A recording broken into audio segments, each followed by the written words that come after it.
Hi, நான் உங்கள் ஞானம்பாடி பேசுகிறேன். ஒரு சின்ன கதை. ஒரு ஊரில் ஒரு காட்டுக்குள்ளே ஒரு தவளை வாழ்ந்து வந்துச்சு. அது ரொம்ப குசும்புக்கார தவளை வாழ்ந்து வந்துச்சு. அந்த பக்கமாக வர்ற பறவைகளை பூரா இது அந்த அந்த இடத்துல வந்து மீன் திங்க விடுறதில்ல. அதாவது பறவைகள் பூரா வந்து ஒரு படித்தரையில் வந்து மீன் பிடிக்கிறதுக்கு வரும்.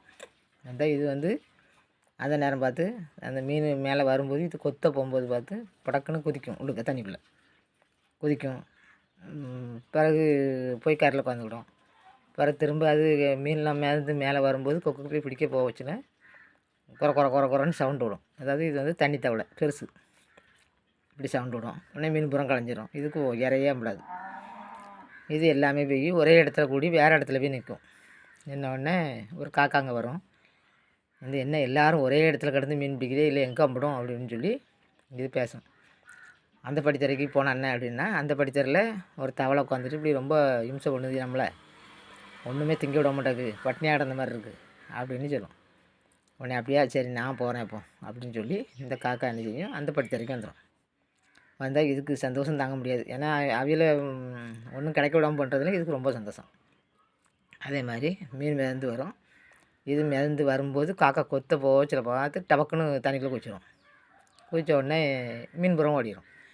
இது உடனே பார்க்கும். 2-3 வாட்டி அந்த மாதிரி பண்ண உடனே இது சொல்லும். தூக்கி கொண்டு உடனே என்ன பண்ணுவேன், தவளோட்ட சொல்லுது, உடனே தூக்கி கொண்டு அனாந்திர காட்டில் கொண்டு போட்டுருவேன், அந்த பொட்டல் காட்டில் கொண்டு போட்டுருவேன் பார்த்துக்க அப்படின்னு சொல்லும். இது சொல்லும், நான் அங்கேருந்து 4 காதவழி தூரத்தில் 4 காதவழி தூரத்தில் நீ கொண்டு போட்டாலும் நான் குதித்து வெளியே வந்துடுவேன், நான் எவ்வளோ தூரம் தாண்டுவேன் தெரியுமா அப்படின்னு சொல்லும். வந்துடுவேன் அப்படின்னு. உடனே திரும்ப என்னச்சும் உடனே கொண்டு கடலில் தூக்கி கொண்டு போட்டுருவேன், நீ குளத்து தவளை உடனே கொண்டு கடலில் போட்டுருவேன் அப்படின்னு சொல்லும்.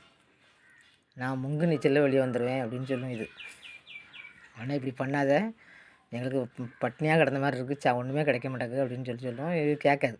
இது ஒரு குசும்பு. இது அந்த மாதிரி பண்ண உடனே இவங்களுக்கு சந்தோஷம் தாங்க முடியாது, அதுக்கு ஒன்றுமே கிடைக்கல அப்படின்னு சொல்லிட்டு இது இந்த மாதிரி கத்திக்கிட்டும் தாண்டிக்கிட்டும் கிடக்கும். கிடந்த உடனே இது என்ன செய்யும், பார்த்துக்கிட்டே இருக்கும். கொஞ்ச நேரம் என்ன பண்ணுவோம், தவளையை பெரிய தவளையாக இருக்கும், இருந்தாலும் தூக்கி நேராக என்ன செய்யும், எந்த மரத்துக்கு கொண்டு போயிடும். கொண்டு போய் கவுத்தி கால்குள்ளே வச்சு கவுத்தி வச்சுக்கிட்டு என்ன பண்ணும், கொத்தினோடனே இது என்னை கொத்தாதன்னு கிடந்து அலறினோடனே உடனே அங்கே விட்டா வந்துடுவேன், இங்கே விட்டா வந்துடுவேங்க, அதனால் கொத்துனா எப்படி போக பார்ப்போம் அப்படின்னோடனே போக பார்ப்போம் அப்படின்னு சொல்லிட்டு இது என்னைக்கும் கொத்தினோடனே இது அழுகுது. எப்படி அழுகுது, கவுத்தி கொத்தாத காக்கா என் கணவர் கண்டா விட மாட்டார் அப்படிங்க. கவுத்தி கொத்தினா தானே உன் கணவர் கண்டா விட மாட்டார், மலத்தி வச்சு கொத்துறேன் பாரு அப்படின்னு சொல்லி நினச்சி மலத்தி வச்சுட்டு கொத்தும்.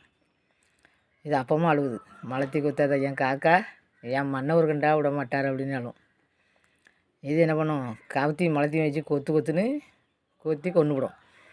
அது பண்ண குசும்புனால் அது உயிர் போச்சு. சின்ன கதை தான் மக்களே, எல்லாேருக்கும் ஷேர் பண்ணுங்கள்.